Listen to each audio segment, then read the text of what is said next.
Welcome to American Building. I'm your host, Atif Kader. Join me as we explore the skylines and strip malls, the crosswalks and rail crossings, the balconies, the buildings, and the boroughs shaping the next generation of real estate. Let's build common ground. Today, our guest is Jim Somoza, the managing director and partner at Industry City. Industry City is a pioneering mixed-use campus in Brooklyn's Sunset Park, transforming a defunct waterfront industrial park into a vibrant hub for makers, tech startups, artists, and manufacturers. The 16-building, 6 million square foot campus, owned by Jamestown and Belvedere, blends creative studios, light industrial spaces, retail, restaurants, and public plazas through adaptive reuse and smart placemaking. Notable sister projects by Jamestown include Chelsea Market in Manhattan and Pond City Market in Atlanta, both of which I visited multiple times. I can say they're fabulous. Jim Somoza is an accomplished leader in real estate and hospitality. Since September 2016, he has served as the managing director and partner at Industry City. Before that, he was the CDO, the Chief Development Officer and partner at Crunch Fitness, the president of Chelsea Market, and a senior director at Cushman and Wakefield, specializing in commercial brokerage. Jim also provided in-house legal counsel for the firm's activities across the New York metro area. He holds a BA from Syracuse and multiple JD degrees from New York Law School. So today we'll focus on Innovation Alley, the newly created pedestrian spine that connects 5 former factory buildings and unlocks the entire Industry City campus for foot traffic, for retail, and community life. So all that said, thank you so much for being here with us, Jim. Sure. Happy to do it. So Jim, you've seen everything from commercial brokerage at Cushman and Wakefield to hospitality at Chelsea Market. Talk to me about one of the early projects or moments that really sparked or created your interest for transforming underutilized spaces like Industry City. Well, it really all goes back to Chelsea Market. So when I started my career in commercial real estate, I started as a commercial leasing attorney and then broker. And honestly, it was like this. One day I was walking around Chelsea with my then girlfriend, current wife, and I saw this building, and I grew up in Manhattan, and I knew the area, but nobody really, there was no Chelsea Market. It was an old collection of buildings, which was the former Nabisco building. And I saw this building, I saw these really interesting sculptures that were outside, and this brick, and it was just this beautiful building. And I saw an entrance that made it look like it was like a shopping, ground floor shopping center. And I wasn't aware of anything like that in this area. Back then, there was no, it was actually a meatpacking district, not meatpah. It was actually that. And so, for large portions of the day, there would literally be nobody there because meatpacking tend to happen at, late at night to early in the morning, and the rest of the day was very quiet. So we're walking around, and I said, what is this? And I saw the sign that said Chelsea Market. So we walked in, and I can tell you, like, sometimes you can take things back to like a moment where you really have this aha moment. That was mine. So I walked in and I said, what is this? I saw we called it the concourse back then. It was basically like our Innovation Alley or our food hall at Industry City. And I saw all these incredible storefronts, and most of them were empty at the time. This was probably 1994. Okay. And I saw all these sculptures and this amazing emphasis on the history and the historic nature of the project, not making things too nice and too shiny, highlighting the industrial, texture of the building. And there was this huge clock in the middle that anybody's been in there that was there that almost made it look like an old train station. And there was this waterfall with this big broken pipe that waterfall and all these kind of sculptures, which were also really interesting because they were like sofas sculpted out of stone. So from afar, they looked soft because of the way the talent of the sculptor, but they were stone. which I thought was just super interesting. And I just was blown away. And I remember saying to my wife at the time, um, I don't know who did this, but I have to meet this person, and someday I have to work with them. I have to. This is, and the combination of that and then traveling. I was always interested in markets. Mhm. So I've traveled through Asia, Europe, and my other moment was the first time I went into the Mercato Centrale in Florence, which now is a little shined up, but back then it was kind of very similar sort of to Chelsea Market and rough around the edges in a good way. And those two things, and I said, I just really love this. Like when I go traveling, one of the first things I do is I go find the markets. I've done that in Vietnam and Cambodia and Thailand and Japan and China and all over the place. And so anyway, that was the moment. And years later, I ended up meeting Irwin Cohen, who was the prior developer of Chelsea Market, and we ended up working together. And I ended up joining up forces with him to continue the development of Chelsea Market. And that's how I got there. And it happened through a bunch of different transactions of buildings around the area that he owned that a client of mine bought, and then we got to meet each other. And then he said, "Hey, you just you get what I do, and you obviously have great appreciation for it." It's funny because I was at Cushman and Wakefield, and I had other things to do. I was an office leasing, and I was doing data center and things like that. And there was a period of like a month or two where everybody's like, "Where's Jim?" Now I wasn't in the office, Yeah. and they're like, "He's at Chelsea Market with Irwin," and and that's how it happened, and it just went from there, and he really taught me a lot, and then that led into meeting up with Jamestown. Mhm. Belvedere Capital was the constant investor through the whole thing. Jamestown wasn't in the beginning, but was later, and we've just I learned a lot on about how to do this what we call uh, adaptive reuse development. And it's just gone from there. Amazing. Okay, so for folks that have visited Manhattan or live in the city, they know that Chelsea Market is this huge honking ship of a building across from Google's headquarters. So there's a lot that went into making that such a personable, human scaled retail environment. When you walked in, you described the things that you saw. Tell me, was this were there offices upstairs? Like, were there all Yes. meat related retail, like butchers on the ground floor? What was there? No, there was no meat related in Chelsea Market. Chelsea Market actually was the Nabisco headquarters. It was actually a baking facility. The first Oreo cookie was actually made there. And Got so it. this goes back to the 19th century, and that was Nabisco's headquarters.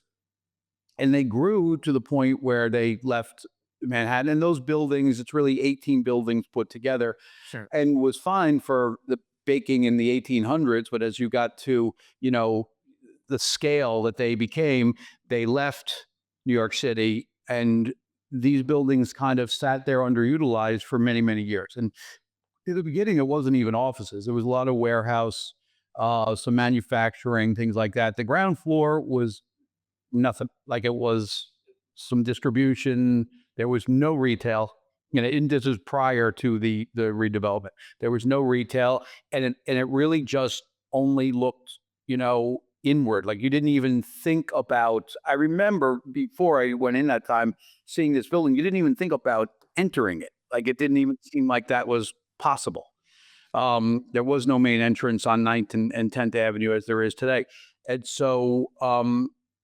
but there was no the buildings were never appropriate for meat. It just happened to be next to the meatpacking district. So those buildings for meatpacking are, 1 and 2 story concrete. There was a lot of wood in Chelsea Market, which would never make it appropriate for, Mhm. meat processing and things like that. So it was just adjacent to that, and it was a baking facility. So there were remnants of different baking things, especially in the basement, old mechanical, old ovens and things like that that had been left behind.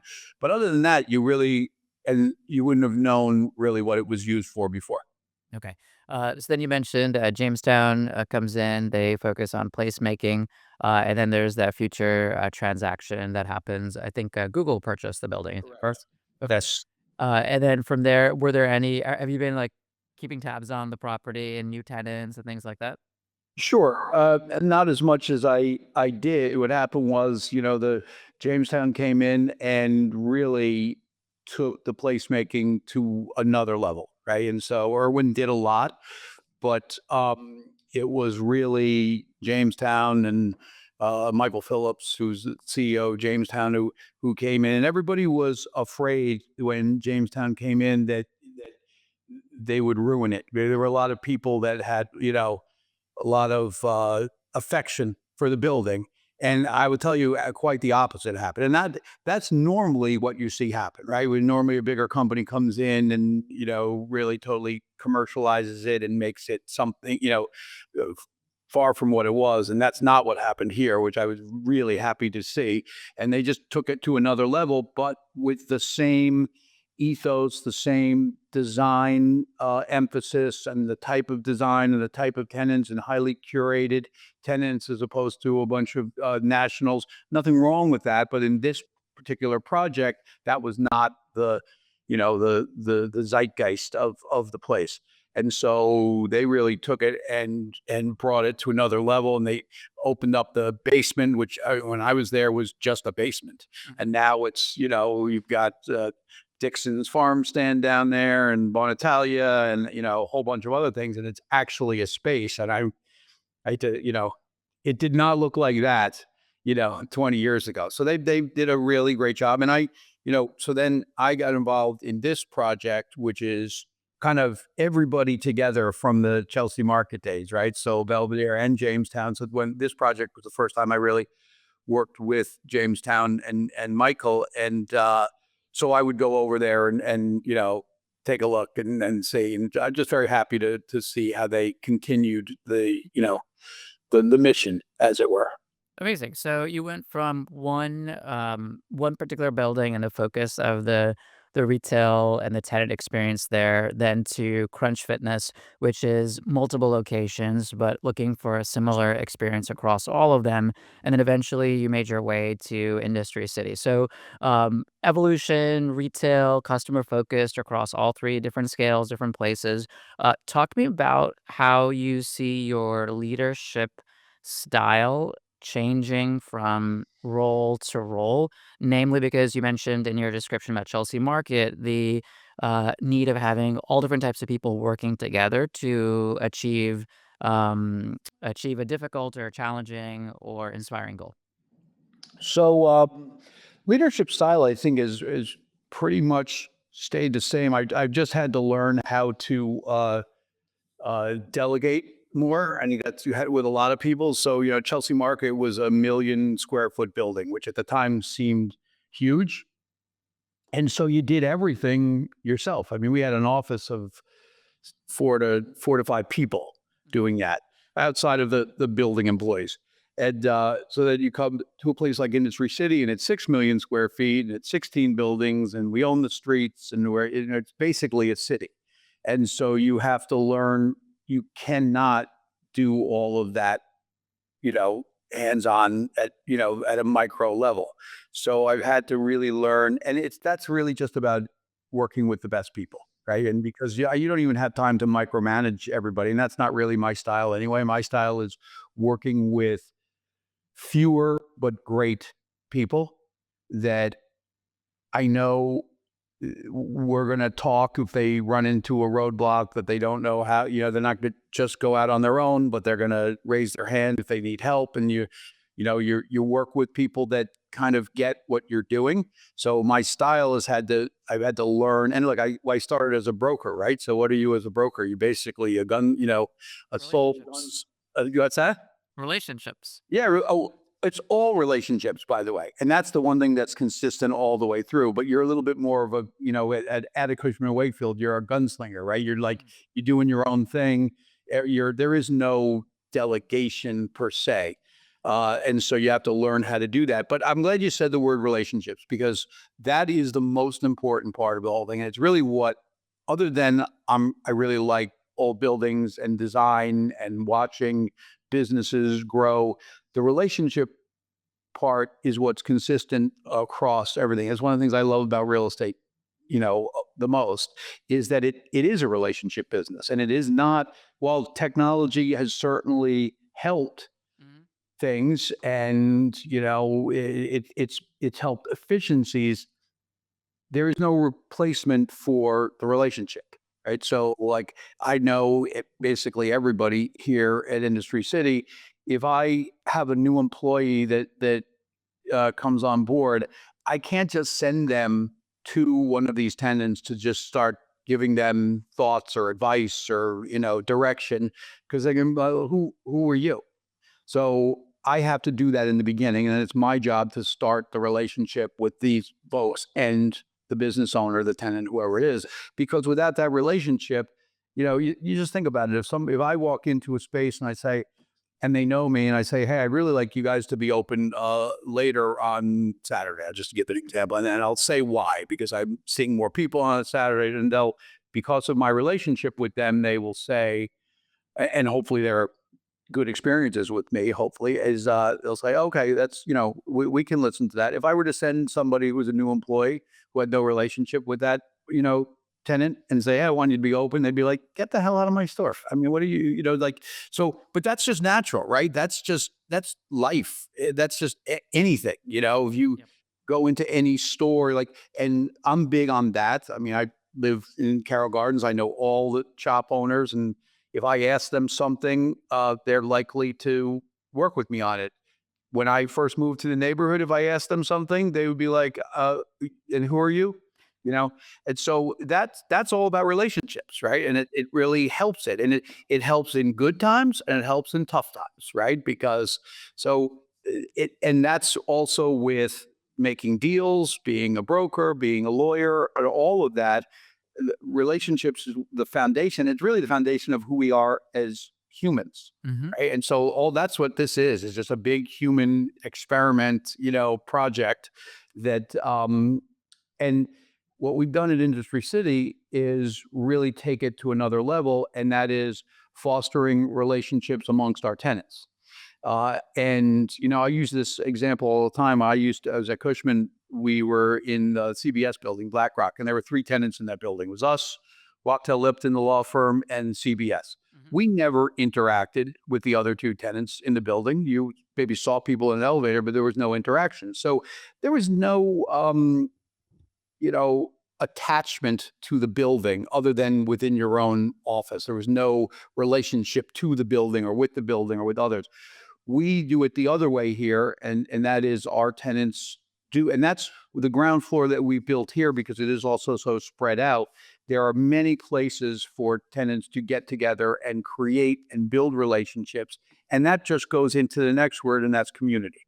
That's what create the relationships, create the community, and the community is really what this place is all about. And people talk about that, use that word all the time, but this is true.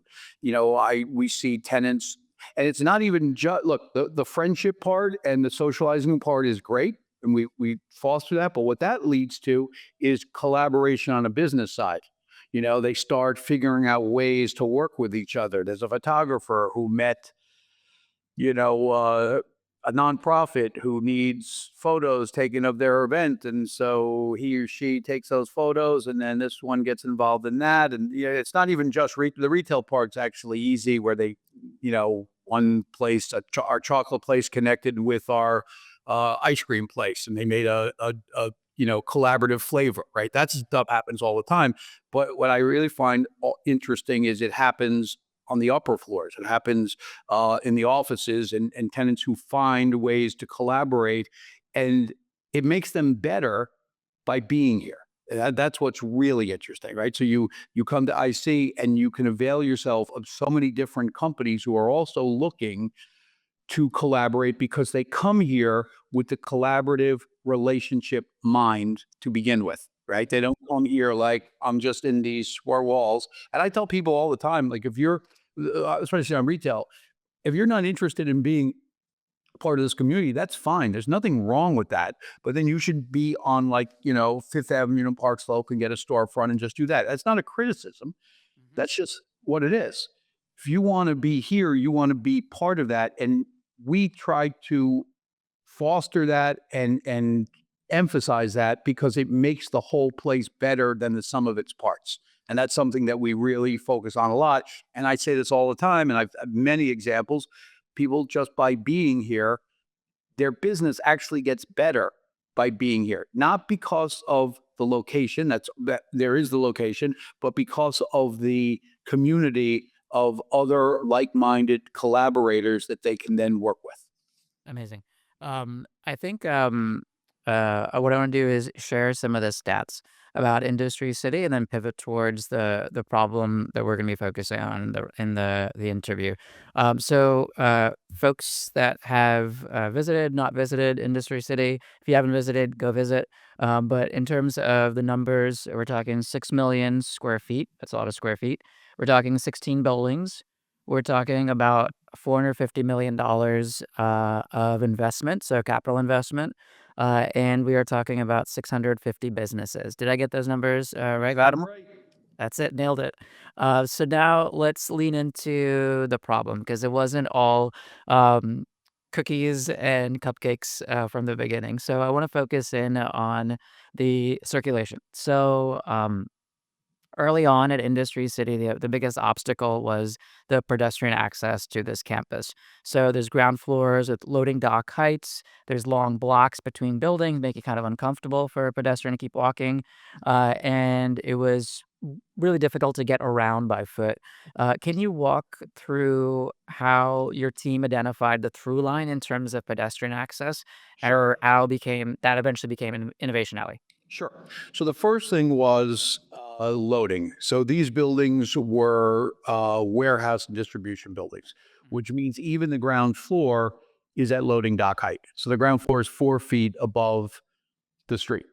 And what would happen was, where the loading docks, the original loading docks were, they were what we call sawtooth docks, right? So they were, kind of like this, and they would go out into the street. What that meant is trucks would back up to the loading dock, but because it's sawtooth, the truck backs up like this, it's hanging out into the street at an angle.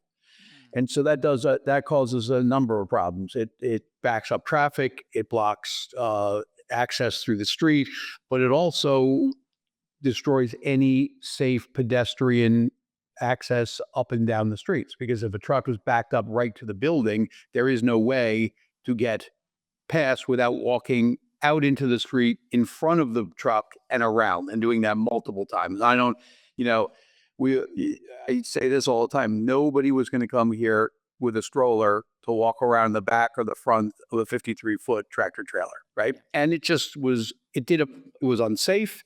It prevented pedestrian flow.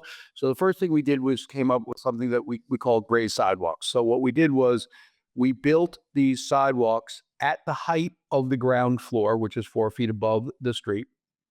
And what we did was we added to that sidewalk. First of all, there was railing. So now you had a safe, contained sidewalk up and down, the length of the building, taking people off the street.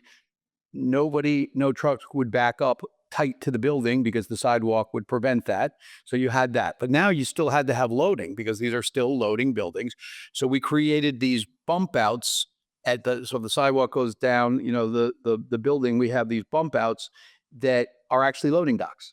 So when you look at them, there are gates. So now the trucks back in parallel to the building instead of at an angle. And those are loading docks. The gate opens up and they still load out. They cross the sidewalk to get into the building, which is fine because we don't do as much loading these buildings were part of an active seaport. So the amount of loading that was done then it's not what we do. We still do plenty of loading, but not to that volume. And that allowed safe pedestrian access with plenty of loading, with the trucks pulling in parallel, which meant no blockage of pedestrian access and no blockage of the street for flow. That was a game changer, changed the whole thing, right? And So there was that. And then there was something that we call Innovation Alley, which if the buildings, the way they are arranged, they are long, and they have courtyards in between them, which were used to be train yards, actually. That's how the trains used to pull in from the seaport with goods and they would get loaded up into the building. Hmm. So we have that, and then streets. So if you think about it, in buildings 1 to 8, which are our main, what we call finger buildings, because that's kind of how they look, you go street, courtyard, street, courtyard, street, courtyard, street, courtyard, all the way. And you go up and down because you have to go down to the street on stairs because it's 4 feet above above the street, and then back up. And what you would have to do is you'd have to walk around the buildings to get anywhere. And these are very long buildings. They're full, long city blocks. Hmm. So we realized we needed something for pedestrian access to be able to cut right through the buildings from south to north, from buildings 1 to building 8. And we created this alleyway, which kind of functions very similarly to the concourse or the ground floor food hall, whatever you want to call it, at Chelsea Market. Right? That's Hmm. very similar concept. And what that allowed us to do is have people be able to move easily across the campus. So what does that do? That's great for convenience, of course, great for visitors, but it's also great for the retailers. And really, at the end of the day, if you don't have the retail on the ground floor, nobody's leasing the upper floor, right? If you don't have the placemaking, forget it. Because nobody's coming here with their offices if their people can't eat and drink and have fun and all of that. And so that allowed us to create another retail corridor. So all along the Innovation Alley is all retail. The other thing that's interesting about it is that there was a concept that we could have used. We have elevator cores with lobbies that could have functioned similarly. The problem with that is that we also have in the weekends we have 50 to 15,000 people visit us every day. Hmm. It would have been problematic to have all those people walk through and intersect with lobbies that need some security, right? We don't nobody really want upper floor doesn't, and they're not looking for visitors other than their employees. So you'd have people walking up through the buildings and stairs and getting an elevator. So Innovation Alley has no office lobbies, no elevators on it whatsoever.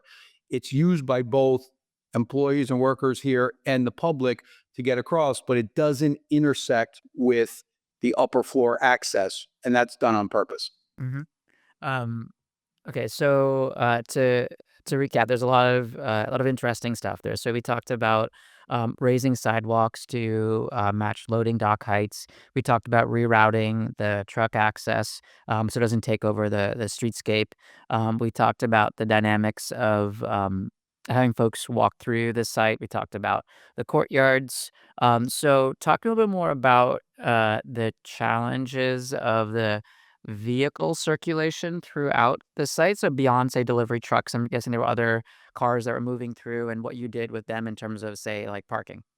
So yeah, that was an issue. It wasn't as big as the others, but that's about finding the right balance between, first of all, just having the loading docks not be sawtooth anymore, just like alleviated a ton of that. But Amazing. then you create parking places, right? And so really you don't want parking that blocks loading docks because it's still commercial, people need to load. And so that's really more art than it is science, is figuring out that right balance, because also you want people, because your retailers are right there. Now we have parking lots. We have huge lots on Second Avenue on the western side of the project. But you also want people to be able to park in front of a retailer really quick and run in and grab something and run out. That's part of making sure you're keeping your retailers healthy so that you keep the project healthy. Because as I said before, without them, you're not leasing upstairs. Mhm, So you always have to keep your eye on that ball, because if you don't, you'll find yourself down the road losing retail tenants potentially, which mhm, will have a ripple effect across the leasing of the project. So, we have we have security and a parking operator that we do a lot of work with about talking about what's the balance, right? And mhm, so even though we have to say no parking, we do permit for a certain period of time, and that's been more about kind of really just staying on top of behavior and what that is, and trying to, incentivize people to park in the parking lots. Our retailers can all validate for their customers, so that incentivizes people to go, because if you're going to spend more time here than just running in and grabbing a steak from our butcher, we want to incentivize you to not do that on the street, because that takes away spots from others that are just coming to grab something. And some of the retailers, by the way, that we need them to be able to park in front of their store for a minute to go in and grab something, or whatever. So we incentivize those folks to park in our lot by validating. Okay.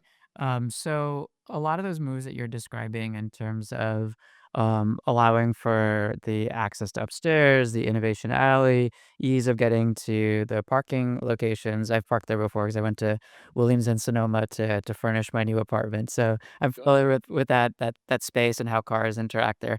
But you're giving up leasable square footage. So talk to me about your the folks in your capital stack and how you talk about placemaking, which takes money and takes leasable square footage, versus the more kind of easy max out your square footage and max out your rent possible. Like, or talked about those conversations. Sure. So that's really about track record and reputation. Right? If we had never done this before, and you talk to, you know, investors, et cetera, just like, so Innovation Alley, for example, that was leasable area that we took, that we don't get rent from. But what we said was, we're going to get more rent from the retail that we're going to put along there than we ever would have gotten without it. And, you do certain things that you can't really tie. So can I tell you exactly how much, dollar to dollar we made up? But no, I can't. But we say, look at Chelsea Market, look at Pond City Market, Hmm. look at, various other projects around the country that have been done. I think we've proven that we know how to do that we do it prudently, that we don't waste money. And so, yeah, it's funny because when I'm on panels, if it's a panel of bankers, I get that asked that question all the time. And Great so placemaking. yeah, right. So they don't really know me. So they ask and they look at me like, what? What is this kumbaya stuff that you're talking about here? And I go, listen, it's not kumbaya. And here's the thing. If you look at our reputation, our track record, you'd be very happy to have invested in any one of our projects. And so it sounds like it's like touchy feely. It is to a certain extent, but what my line always is, it just happens to be great business also. So what you don't realize is, it may look like something, but if you really peel it back, it's great business. And the proof's in the pudding. If I had never done any of this, or we had never done any of this before, and this was our first project to do it, and we would get asked that question we would get a lot of pushback. We don't, because we've shown that we know how to do this. So, from that perspective, I think what you're bringing up is this assumption that retail, the success for retail is about its location, location, location, and the ease of getting there, which totally makes sense. I just feel like that might be dated by 20 or 30 years. So, given like the difference in generational like interactions with retail, given that with Amazon, you can get anything that you want right now. Talk to me about millennials, my generation, Gen Z, experiences, and how you think that's actually good money. Oh, sure. That's a great question that I talk about all the time.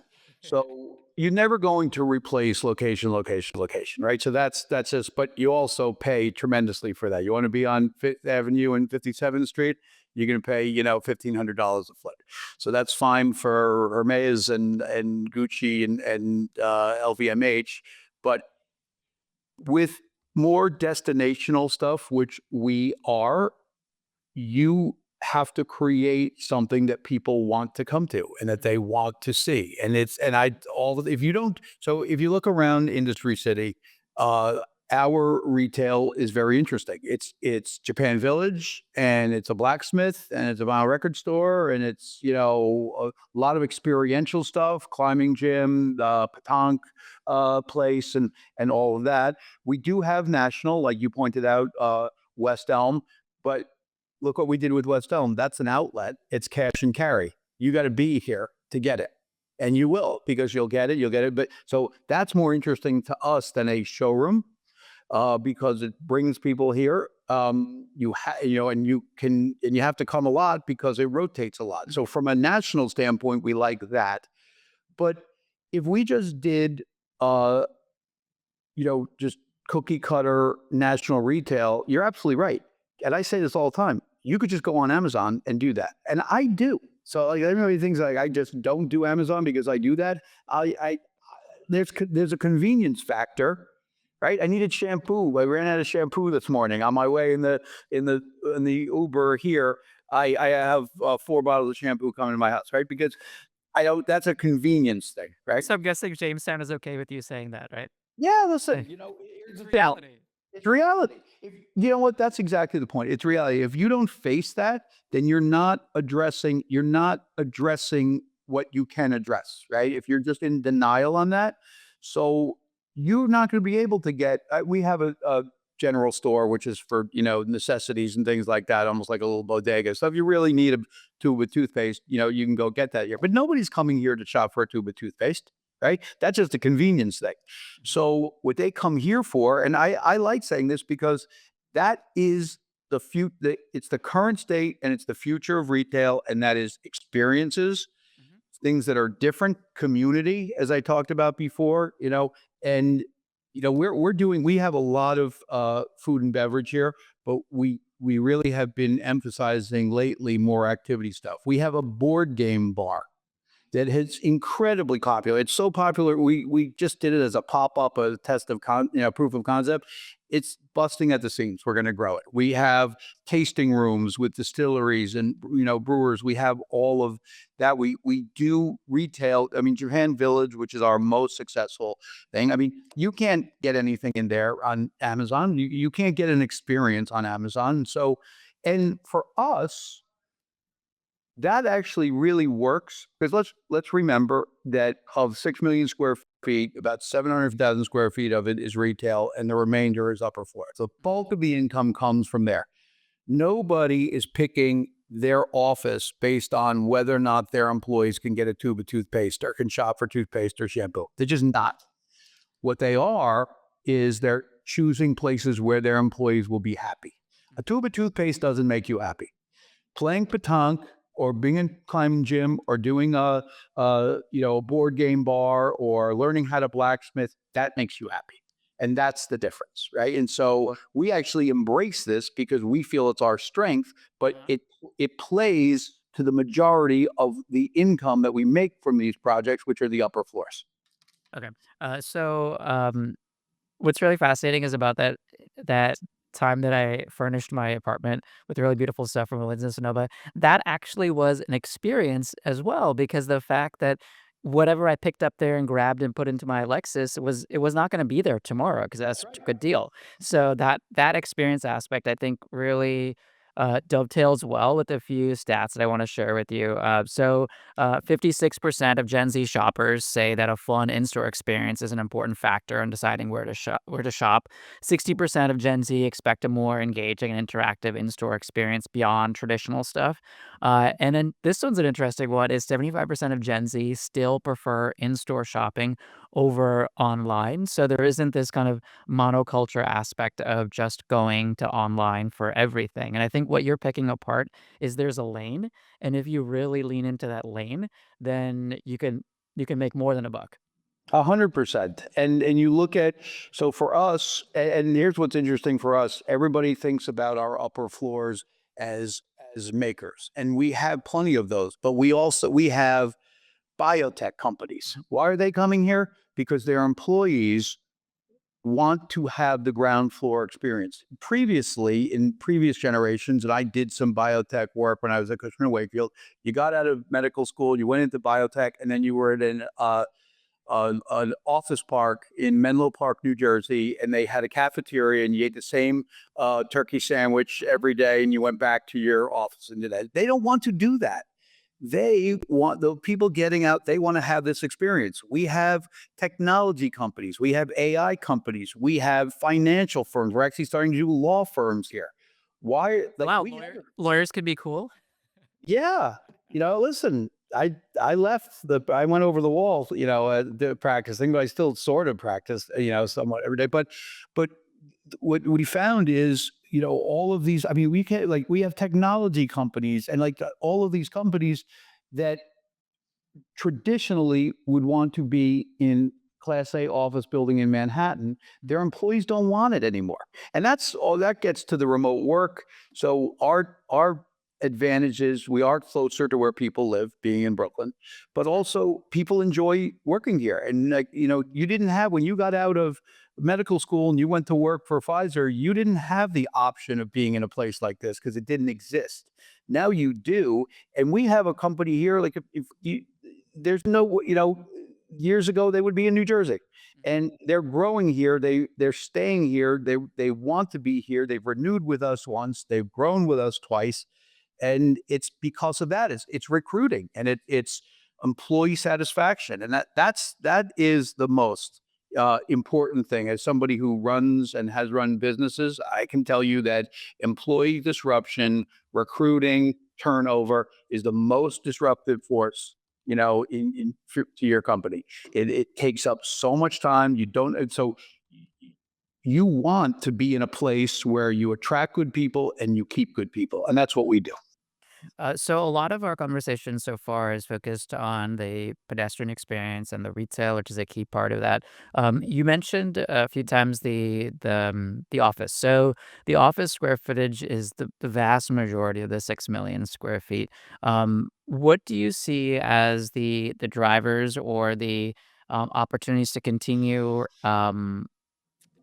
increasing the bottom line on the top floor? Like, are there parts of that experience that you're describing that you can inject, like artwork in the lobbies? Like, talk to me through Sure. that life continues upstairs. All of that. So upstairs, it it's more of a design thing. It's more of an aesthetic thing because tenants, office tenants, technology tenants, all this biotech, they don't really want to be in a public, like they want security and private, like that. So we don't do like concerts on the fifth floor, right? Because Okay. they would not be happy about that. They want it to be there. The upper floors are really about cool looking space, aesthetics, great elevators. We do a lot of art in our elevators. We push out a lot of information in the elevators and elsewhere about all of the events that are going on because it's a very important that they all be aware of it. It's just we just don't do as much of that. We have some second floor retail, which is called the Makers Guild, which are is kind of a hybrid retail maker. These people wanted studios, but they wanted some retail experience. They don't have to be open. So as a result, they don't have to be open 7 days a week. If they're on the ground floor, they have to be open 7 days a week. So that's kind of a little bit of a hybrid, but it's all about having things here that people on the upper floors find valuable. We just don't do real activation. Now, I'm saying that, and but coming up in a month, we have something called open studios. So we do it from time to time. But if we did open studios every weekend, so open studios is public gets to come and go up in the buildings and walk around and go and the studio.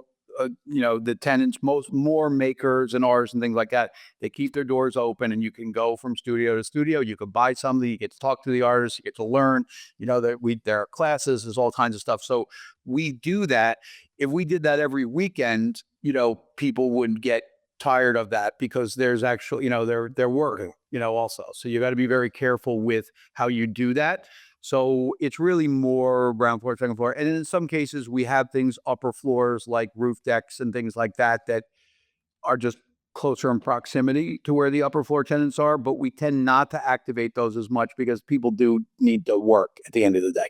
Mhm. Okay, so I want to pivot towards the big picture and where there's opportunities to do some of the things that you've done in your projects from Chelsea Market to this in properties all across the country. So we're seeing huge changes in the way that people work, in the way that people want to experience retail, and there's a lot of square footage of office space that's most likely going to go into receivership or loans will default over the next 2 years as Yep. the statistics vary, but it's 2 to 3 trillion of office debt that's coming due the rest of this year and next year. What you described is how you can do that successful transformation from manufacturing to mixed use in a urban environment. There's another great example by Somerset Development, the Bell Works Laboratory in Holmdel, New Jersey. I Oh, know. well, that's an awesome project with Alexander Gorlin, architect.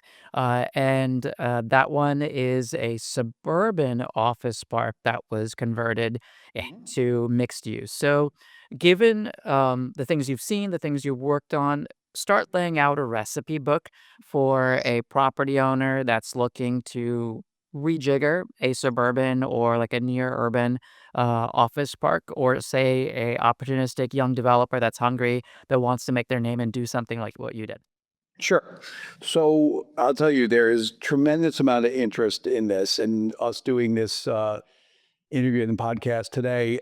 I'm being asked to speak. It's almost hard to even keep track of the number of, which I like doing because, as you can see, I'm passionate about this. I like preaching the gospel of what we do.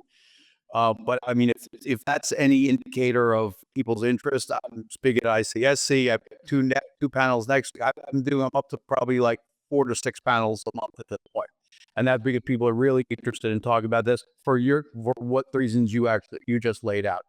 When you go to suburbs, it's tricky.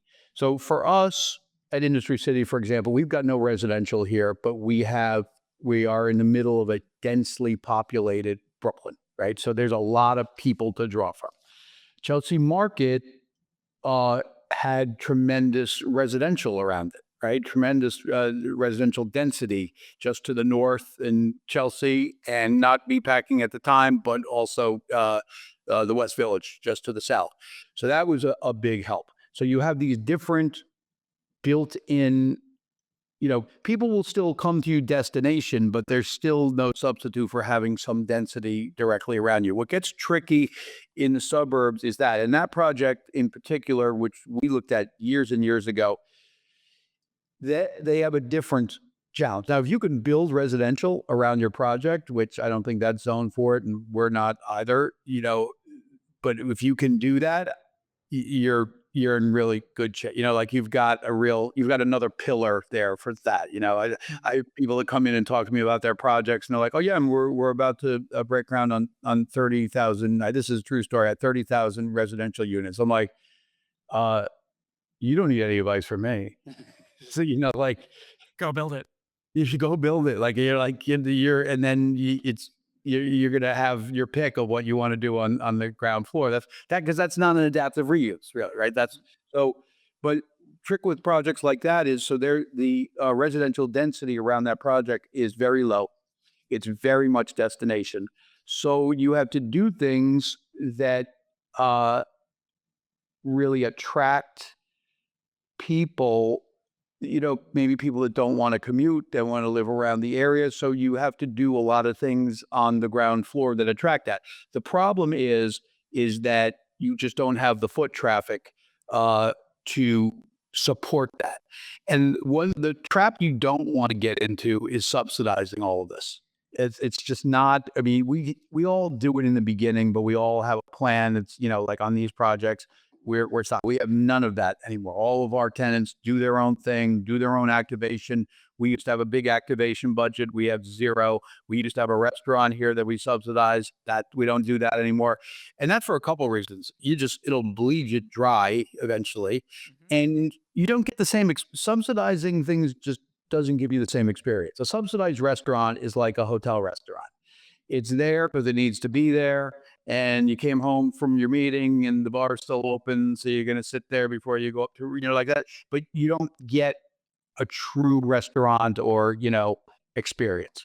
So that's the thing about subsidized things. It's just, it's not authentic, and it will just kill you at the end of the day. So what you really do, and this is what, you do a different part of mixed use. And this is what we've done with other projects here and Chelsea Market, not Ponce. Ponce has a real advantage because there is residential around the area, but it's also got the beltway. The beltway is huge, right? So it's like there, it's the High Line basically, and it just funnels people. You come right into it. So that's a different thing, right? These are all ways of getting people there so you remain healthy and you can do other things, but just different ways. Um, but one of the ways that we've done it in the past, I said we did it here in Chelsea, is we went to wholesalers, we went to distributors, and usually it starts with bakeries and things like that. And they're really looking for commissaries. They're looking for baking commissaries, produce, whatever. And what we did was we would do, and this is actually like the secret going back to the beginning of Chelsea Market is how that worked. And you go to them and you say, look, we're going to lease you distribution commissary space, but you're going to do retail here. They all hate that idea, by the way, because they're like, "What are you crazy? There's nobody here. We're not going to do that." Well, you're not getting the space. Like that's the quid pro quo, right? We're going to make a nice deal with you, but you're going to do that. And here's the thing: in the beginning, you as a developer don't really have to worry about their retail portion of their business that much because that's not really what they're there for. They're there for the other. And so if it's slow in the beginning, it's not that big of a deal. And they're not doubling up their workforce, right? They're not doubling up their labor. And I use this story all the time. Lilac Chocolates, who has their commissary production and retail for us. In the beginning, there was a bell on the door when you walked into the retail. And it's a tiny retail. The whole space is 7,000 square feet. The retail is probably 800 square feet. The rest is all production. The bell would ring, and the person making the chocolate would turn around and sell you some chocolates, right? And so it was as simple as that. But the pitch that you make is if you do this, first of all, you're getting the space that you wanted to begin with. You're getting your bakery space and it's close to where your buyers are. You want to be able to distribute in different areas. You're going to help us lease the upper floors. And when we lease the upper floors, the people that lease those upper floors are going to patronize your retail because there isn't really much around you, right? So that's how it works. And having that retail on the ground floor allows you to lease the upper floors, which those people then come downstairs and that's where they buy their sandwiches and get their drinks and their chocolates and things like that. And then what you're going to find out is now you're making retail margins. So to the baker who was selling their croissant at 50 cents on the wholesale market is now getting $3. And they kind of like that math, right? Because that's was just going out into the wholesale distribution channel anyway. And guess what? If it doesn't get sold, it goes out in the wholesale distribution channel. It just doesn't sit there. So it's a great model, and that's how you do it. That's really the trick behind getting this stuff started. Okay, so for any folks that find this interesting, I find this super interesting. My research assistant, who's named ChatGPT, just handed me two properties, information on two properties that are on the market that sound a lot like the ones we've been talking about in terms of redevelopment opportunities. There's 10 Mountain View Road in Upper Saddle River and 15 Waterview Boulevard in Parsippany. Both are close. I have no relation to either property, but it's just a quick example within a few seconds. You can find opportunities like this not too far away. And to recap what you said, make sure I didn't tell me if I missed anything, Jim. Number one, it sounds like don't put time bombs in your pro forma. So that means don't do this kind of like subsidizing restaurants and retail stuff. Number two is just try to find some place to put residential to get a captive audience. Do some creative stuff with your retail, like wholesale production, also retail, so people have variety in how they can make money, so they're gonna be longer, stable tenants. And then make the case for why office should be there because they're a great driver of all of my other assets. Does that sound like the rest Yeah, of and make those office tenants want to be there because of what you're providing. Like I'd say when I was at C&W, I would do tenant rep work a lot, and I'd walk around, looking for space, and I'd go out on a tour with the CEO, the CFO, the head of real estate, and all that. And as we would walk through properties, I would tell you their number one concern was not rent. It was a big concern. Don't get me wrong. It's not like it's not a concern. Number one concern was a multiple. Are my people going to like this? Am I going to lose my people? Am I going to keep my people? Am I going to be able to retain talent?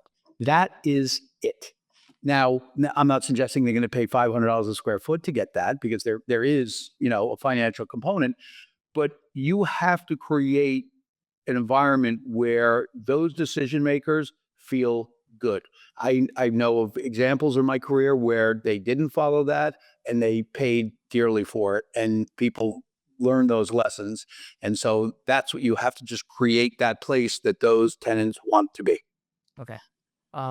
I think now I want to start putting the bow on this really beautiful present of this conversation. I've really enjoyed it, and I hope you have as well. Yes, definitely. Is um, You have done, or you have worked on and been responsible for two really iconic developments, projects in New York City. There's opportunities all across this country in terms of these types of projects. So at a certain point, I'm thinking you're going to have the itch to look at what's next. So what do you think is left in your career that you want to accomplish? Like what is in your head, and besides Industry City? Yeah, look, I think I like I look forward to the opportunity to work with other developers in a different capacity, right? These projects are very long time horizon projects. And so you think to yourself, how many more of those do I have in me? Not from a physical or stamina standpoint, just from a duration standpoint.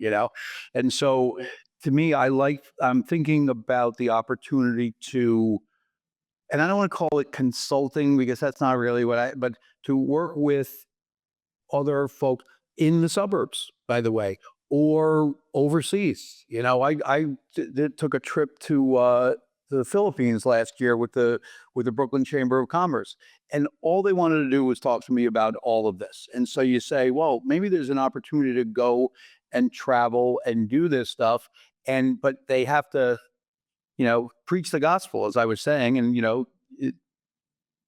teach and help them how to know how to do this, because it really doesn't come natural to people. I will tell you that. Like, that's why it's kind of easy for me to like spill the secrets in the special sauce, because it sounds easy if you're in it and you do what we do, but it's actually not. It actually does not come natural to most people. It's like when I have the conversations with bankers when I'm on a panel, this stuff just doesn't come natural to them. They're like, "Is that a Class A office building? And what's the NOI? And what's all the which are all important stuff." But I think I looking forward to the opportunity to work on multiple projects, maybe at a higher level, but I'd have to be convinced that the team, the day-to-day team on there did my camera just go? Yes, I just got a notification that there's some issue with your recording. Okay. I'm still able to hear you. Are you able to hear me? Yeah, I can hear it. Good. Okay.